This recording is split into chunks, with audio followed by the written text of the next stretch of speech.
In this video, we're going to go through rate laws. So a rate law is the rate of an overall reaction. So in my example here, we have a reaction, and the concentration of species A, I represent with brackets. So anytime something is written in brackets, we're talking about the concentration of that species. So the rate is the rate of disappearance of the reactants.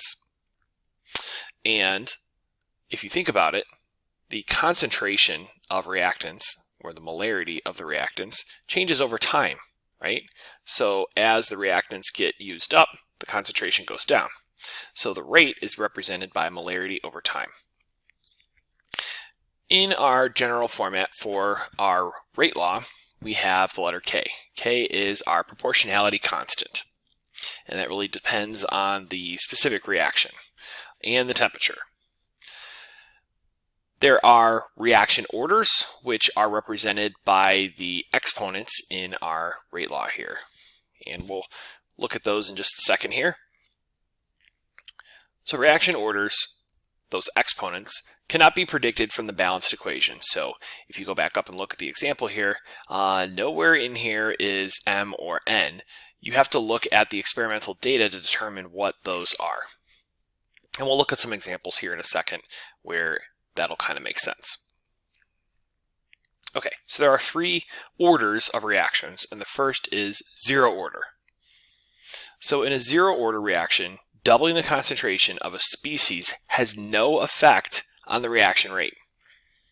So back to our general format, if it is a zero order reaction, I'm going to replace the exponent up here with 0.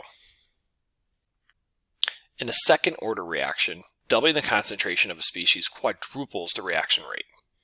Okay, so if I'm squaring something, so let's say that I have x on the inside,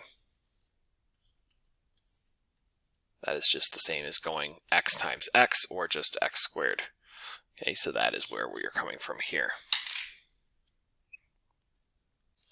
To find the overall order for a reaction, we just add up the exponents to find the rate law. So M and N in this case, so if this was 1 and this was 2, if I added those together, the overall order of the reaction would be 3. You can do basic math, you can do chemistry. All right, so let's talk about units. So we have our 3 reaction orders, and we have our general formulas here, and we have our units.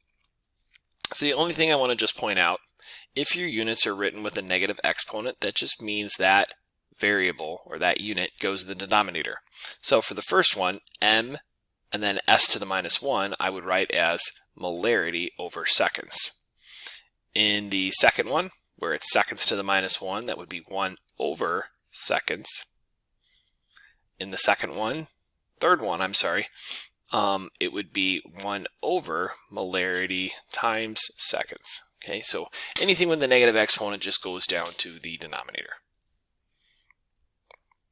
Okay, so let's look at an example here where this all kind of comes into play. So we have 3 experiments that were conducted at a specific temperature in the following reaction. We have some experimental data, and it is asking us to find the rate law, the rate constant at this temperature, and the order for the overall reaction. So let's take a look at what we've got here. I want to point out a few things. So if you notice, between experiments 2 and experiments 3, the concentration for nitrogen monoxide didn't change. Experiments 1 and 2, the concentration for our hydrogen didn't change. So when we're comparing experiments, we want to pick experiments where one thing is constant, and that will help us find the other thing. So let's take a look at what we've got. So let's take a look at rate 1 and rate 2. Okay, so experiment 1 and experiment 2. So this is where hydrogen is being kept constant. So I'm going to set up two rate laws, and we'll show you how this works. So for this, we have rate 1 over rate 2. Okay, so our general format for a rate law is K, and then the concentration of each species with an exponent. So I have the concentration of NO, and that will be to the M. We don't know what that is. And then I have the concentration of hydrogen.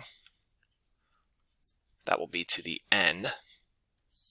And that'll all be over rate 2. Same format. So NO and hydrogen.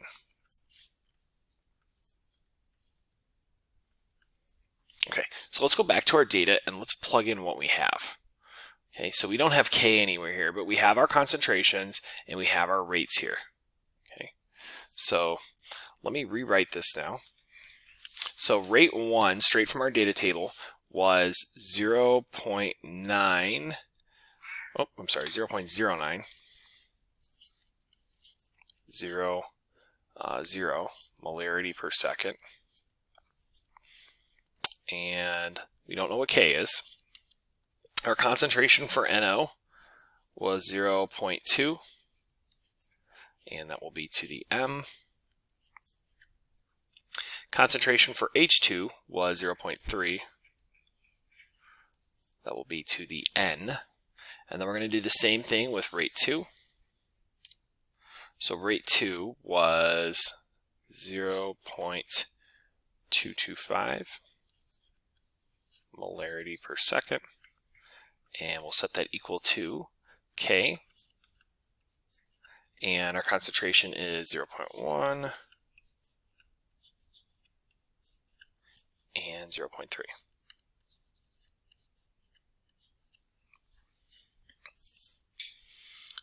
Okay. Well, we have some things that are going to cancel out here. So if you look at our fraction here, this is the same. They have the same exponent. They have the same value. Those can go away. Okay. So then we are left with, well, on the left side, we can divide. They're just numbers. So let's see. So we've got 0.0900. Oops, I actually forgot a 0 here. This should be 0.0225. Okay, there we go. So let's divide that. We get 4. Okay, so 4 equals, and the other thing that will cancel out in our fraction is K. All right, so 0.2 over 0.1, 0.2 over 0.1, they have the same exponent. That will just be 2, and that is to the M. So this is pretty easy to solve. So what, or 2 to the what gives you 4? 2 to the what gives you 4? Well, that is just 2, right? 2 squared is the same as 4. Okay, so that was experiment 1 and experiment 2. So now let's go down and let's try to solve the other one.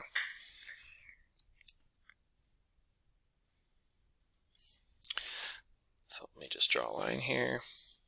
So if you go back and look at our data table, we just did 1 and 2. So 1 and 2 is where hydrogen was constant. Now we're going to do 2 and 3. This is where nitrogen monoxide is constant. So you always have to have one of them constant, because if you notice, the one that was constant we were able to cancel out when we do our equation. Okay, so we are going to compare experiment 3 and experiment 2. So rate 3 over rate 2. And again, our rates from the data table, are going to be, let's see, we have 0.0150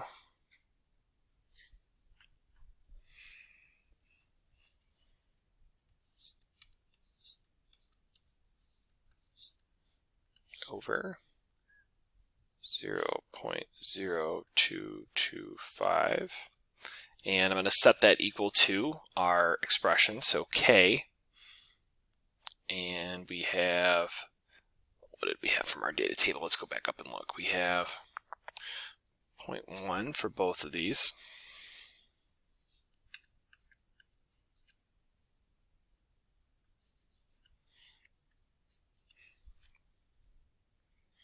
And then we had 0.2 and then 0.3.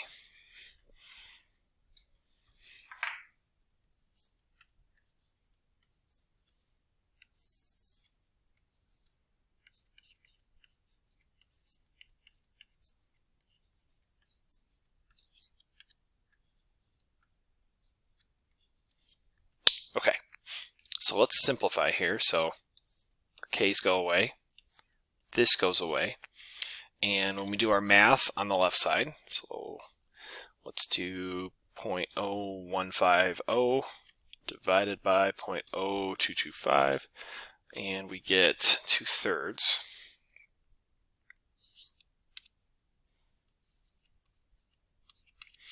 And we are left with 0.2 over 0.3. Well, that's the same as 2/3. So this is going to be first order, because 0.67 to the 1 gives me 0.67. Okay, so I can now write out our entire expression. Oh, like this. Let's do rate equals k, and it is NO. Our rate up here was 2, so NO2, and then my second piece, my hydrogen,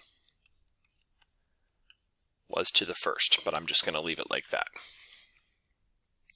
Okay, now to find the rate constant, I can just use data from any of my data sets here. So let's use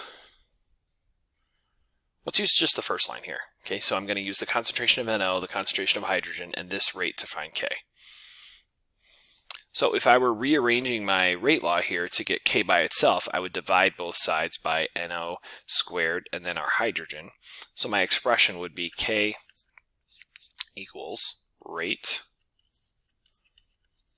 over NO squared and then H2.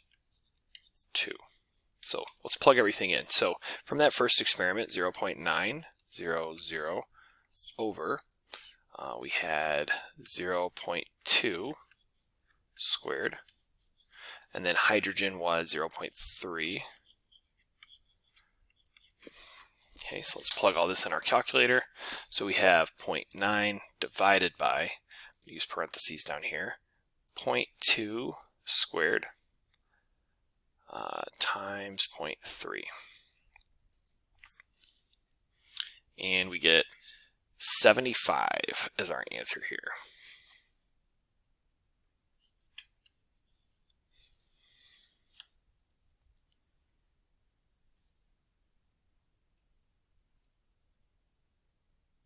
Okay. Oh, I just realized I made a mistake, so it should be 0.09. Let me just fix that really quick.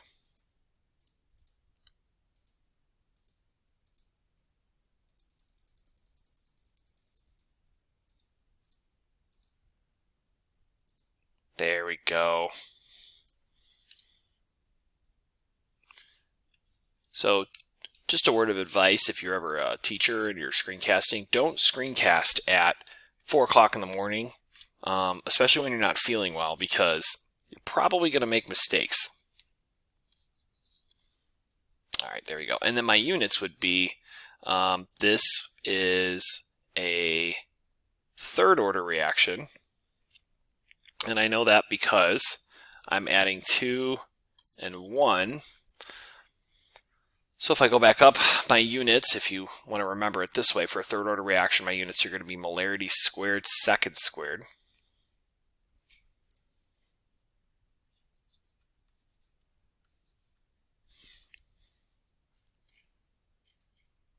Or, sorry, seconds to the 1. So 1 over, there we go.